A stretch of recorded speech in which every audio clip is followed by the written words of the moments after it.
এই ৩টা জিনিস আলু ভাজিতে ইউজ করুন আর বাড়ির সেরা বৌমা হয়ে যান। হ্যালো এভরিওয়ান, আসসালামু আলাইকুম। কেমন আছেন আপনারা সবাই? আশা করি সবাই ভালো আছেন। আমি টাঙ্গাইল থেকে বলছি সীমা। আপনারা দেখছেন আপনাদের পছন্দের ইউটিউব চ্যানেল সীমা সংসার। আপনাদের সবাইকে স্বাগতম। আবার হাজির হয়ে গেলাম নতুন আরেকটি এপিসোড নিয়ে। আজকে আমি স্পেশালভাবে আলু ভাজি করে দেখাবো। আলুটা প্রথমে আমি এইভাবে কেটে নিছি, এরকম চিকন চিকন করে কেটে নিছি। আপনারা চাইলে আরও চিকন করতে পারবেন। তবে আলুটা আমি প্রথমে ধুয়ে পানিটা ঝরিয়ে নিছি। অবশ্যই পানিটা ঝরিয়ে নিতে হবে ধুয়ে, তা না হলে আলু ভাজিটা কালো হয়ে যাবে। তো এখন কথা না বাড়িয়ে সরাসরি আলু ভাজি করার জন্য চুলায় চলে যাব।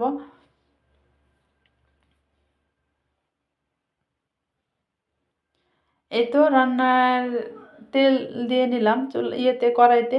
তেলটা দিয়ে সাথে সাথে কিছু বাদাম ভাজি করে নিব। বলছিলাম প্রথমে ৩টা জিনিস ইউজ করবেন। তো প্রথম অবস্থায় এখানে আমি দিয়ে দিচ্ছি বাদাম। বাদামটা ভাজি হয়ে গেলে চুলাই থেকে উঠিয়ে নিব। তো বাদামটা ভাজি হয়ে গেছে, সাথে সাথে দিয়ে দিব এখানে রাঁধুনি সস আর জিরা। অবশ্যই জিরাটাও দিতে হবে। অবশ্যই রাঁধুনি সসটাও দিতে হবে দ্বিতীয় নাম্বারে। প্রথম অবস্থায় বাদাম, তারপরে রাঁধুনি সসটা অবশ্যই দিতে হবে। আর রাঁধুনি সস জিরাটা দিয়ে দেওয়ার সাথে সাথে এখানে আমি কিছু পেঁয়াজ কুচি দিয়ে দিলাম। পেঁয়াজ কুচিটা দিয়ে আর সাথে সাথে দিয়ে দিচ্ছি একটা তেজপাতা, আমি 3 টুকরা করে নিয়ে নিছি। এখন এগুলাই একটু ভাজি ভাজি করে নেব। ভাজি ভাজি হয়ে গেলেই, এখানে কিন্তু বেশি সময় নিয়ে ভাজি করব না, অল্প একটু ভাজি ভাজি ভাজি করে নিতে হবে। এখন এখানে আমি দিয়ে দেব আগে থেকে ধুয়ে রাখা সে আলুগুলা। অবশ্যই আলুটা ভালো মতো পানিটা ঝরিয়ে নেবেন, তা না হলে কিন্তু আলু ভাজি নরম হয়ে যাবে।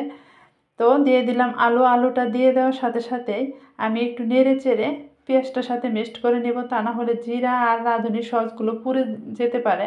সেই জন্য একটু করে নিলাম, পেঁয়াজের সাথে মিক্সড করে নিলাম। সাথে সাথে দিয়ে দিচ্ছি হলুদের গুঁড়ি। এখানে কালারের জন্য হলুদের গুঁড়িটা ইউজ করলাম। আর সাথে সাথে দিয়ে দিব লবণ। লবণ দেওয়ার সাথে তারপর দিয়ে দিতে হবে এখানে মাছ। এখানে আমি 2 পিস মাছ নিয়ে নিছি। মাছটা ভালো মতো সিদ্ধ করে কাঁটাটা ছাড়িয়ে নিছি। অবশ্যই কাঁটাটা ভালো মতো ছাড়িয়ে নেবেন, তা না হলে গলায় লাগতে পারে কাঁটাগুলো। এখন এগুলো আমি আলুর সাথে সুন্দর করে মিক্সড করে দিব। আর 3 থেকে 4 বার ঢাকনাটা ঢেকে ঢেকে আমি আলুটা ভাজি করব। তারপর ঢাকনাটা খুলে খুলে ভাজি করতে হবে। তো দেখেন এইভাবে আমি মাছের সাথে আলুটা মিক্সড করে নিচ্ছি।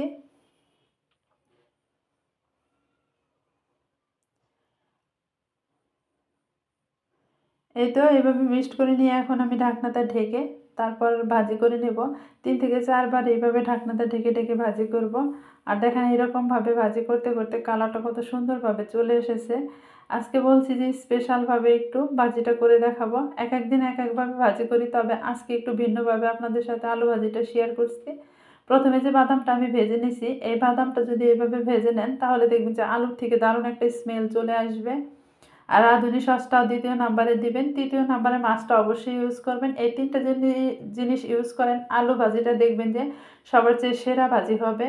তো দেখেন এইভাবে আমি আমার 4 বার ঢাকনাটা ঢেকে ঢেকে ভাজি হয়ে গেছে। এখন কিন্তু আর ঢেকে দিব না, এখন ঢাকনা ছাড়া আমি ভাজি করে নেব কিছুক্ষণ। এখন আলুটা আমার অনেকটাই সিদ্ধ হয়ে গেছে। আর যতটুকু সিদ্ধ ভাত আছে ততটুকু আমি এভাবে ঢাকনা ছাড়া সিদ্ধ করে নেব। সাথে সাথে রান্নার একটু তেল দিয়ে নিলাম। তেলটা দিয়ে দেওয়ার সাথে সাথে একটু নেড়ে চেড়ে আমি তেলটা মিক্সড করে নিচ্ছি আলুর সাথে। আর এই আলুতে কিন্তু কোনো রকমের কাঁচামরিচ এখনও ইউজ করি নাই। কাঁচামরিচটা দিব লাস্টের দিকে, যেন কাঁচামরিচটা বেছে বেছে বাচ্চারাও খেতে পারে এই আলু ভাজিটা। আর বড়রা তো এমনিতেই ঝাল খেতে পারবে। তবে আগে যদি কাঁচামরিচটা দিতাম তাহলে সিদ্ধ হয়ে আলুর সাথে জালটা মিশে যেত, বাচ্চারা খেতে পারতো না।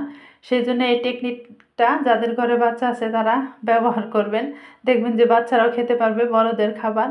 তো এই যে কাঁচামরিচগুলো দিয়ে দিচ্ছি। এইভাবে কাঁচামরিচটা দিয়ে দেওয়ার সাথে সাথে আমি কিন্তু আর 2 থেকে 3 মিনিটের মতো আলুটা ভাজি করব কাঁচামরিচ দেওয়ার সাথে সাথে। এখন কাঁচামরিচটা দিয়ে দিলাম আর 2 থেকে 3 মিনিটের মতো এভাবে আমি ভাজি করে নেব, কিন্তু কন্টিনিউ আমার নাড়াচাড়া করতে হবে।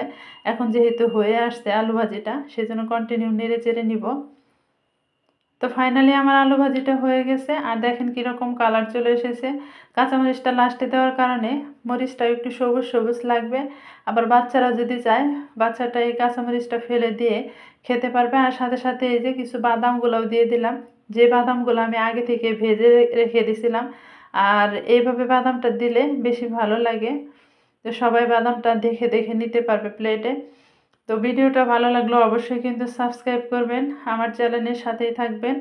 আর কমেন্টের মাধ্যমে জানাবেন যে আজকের আলু ভাজিটা কীরকম লাগলো আপনাদের কাছে দেখতে। আর এই হচ্ছে আমার আলু ভাজির লুক। তো আজকের মতো এই পর্যন্তই। সবাই ভালো থাকবেন, সুস্থ থাকবেন। আসসালামু আলাইকুম, আল্লাহ হাফেজ।